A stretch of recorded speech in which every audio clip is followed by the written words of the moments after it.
I think what people will find when they watch this film is that hopefully they will learn a few things about Coach Broyles that they didn't know. Maybe they only knew him as a football coach and an athletic director, and he was that, and he was very successful at that, but he was so much more. A lanky redhead as a boy, Broyles grew up in Decatur, Georgia, playing football, baseball, and basketball. You know, I had grown up as a Razorback fan. The first game I ever went to was when I was a toddler, carried in the 1950s in Coach Broyles' early years at a game in Razorback Stadium when my dad was a student up here. So he was a hero of mine. I then and now, you know, bled Razorback red. And I will tell you that when I was working on the piece and writing the script, it was emotional. And at the time I was working on it, you know, Coach was very much alive. But it was still emotional because we knew when it would be held to when he wasn't with us anymore. And it was a lot of responsibility to do justice to the man. In the 1960s, Arkansas was as good as anyone. And Coach Broyles was the coach, and he was the leader, and he was a passionate coach, pacing up and down the sideline with shirt tail out, and he lived and died that team as we did, as the players did. It really was, it's not like Arkansas hadn't had a team, and it's not like Arkansas hadn't had success. But what Coach Broyles did is he brought national attention to not only the Razorbacks, but to the state of Arkansas. Frank Broyles came in on the heels of the Little Rock Central crisis, and Arkansas historically has not always gotten the best press.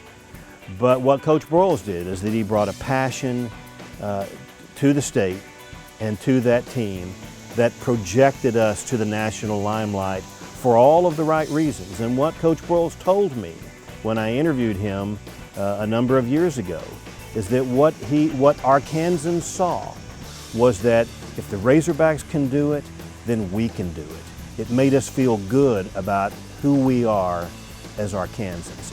Now, I say in the film that Coach Broyles was not born in Arkansas, but there was no one who was more Arkansan than Coach Broyles. He loved the state, and he said throughout his career and throughout his life here in Arkansas that it's the only job he ever wanted. And he said, "Hey, Frank, this is Barney." I said, "Where in the heck have you been?" He said, "Well, I've been trying to get the ducks on the pond." And I said, "Are they on the pond?" He said, "Yes." I said, "I'll be there Friday."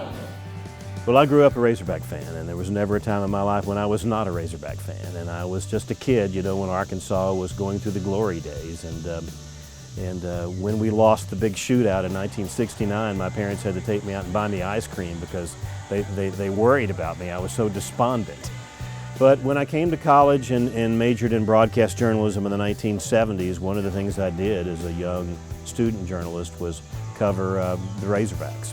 I interviewed players and Coach Broyles in the dressing room after games and after practices. And then as my career progressed and I worked in television in Little Rock, I'd interviewed Coach Broyles and done stories with him. And you know, when you were interviewing Coach Broyles, there were times when you could see in his face that he had taken himself back in time. And he was on the sidelines, and it's 1958, and you could see it, and his passion would come out, and the more excited he would get, the thicker his Georgia drawl would get. And there were times when it was like I'm interviewing somebody who's imitating Coach Broyles. Hey, Arkansas is just as good as anybody else in the country. We proved it through the Razorbacks. He was as enthusiastic and as passionate as anybody I have ever known. And in my own career, as I have moved into leadership positions, one of the things that I have personally taken from Coach Broyles is that really good leaders and really successful people are enthusiastic and they are passionate. One of Coach Broyles' favorite lines, one of his great philosophies was, "The best players don't always win. The best team always wins." You got to be tougher mentally than they are. Coach Broyles, like anyone else, you know, lived a life and he made great decisions, and he had some that didn't quite work out. But I don't know of many people, and I am absolutely an Arkansan, and I've made my livelihood and telling stories about people and places in this state.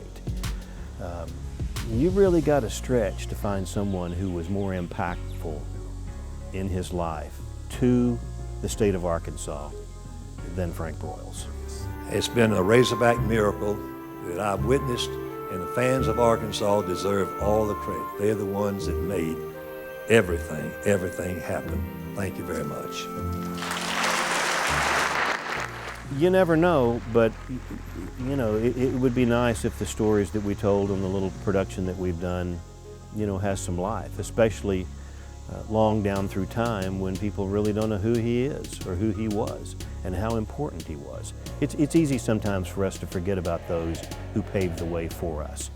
You know, Arkansas football hasn't always been at the pinnacle, but it once upon a time was, and that ought to give players and fans and coaches some hope that if Coach Broyles and those guys that he coached did it, it's not only possible, it's been done.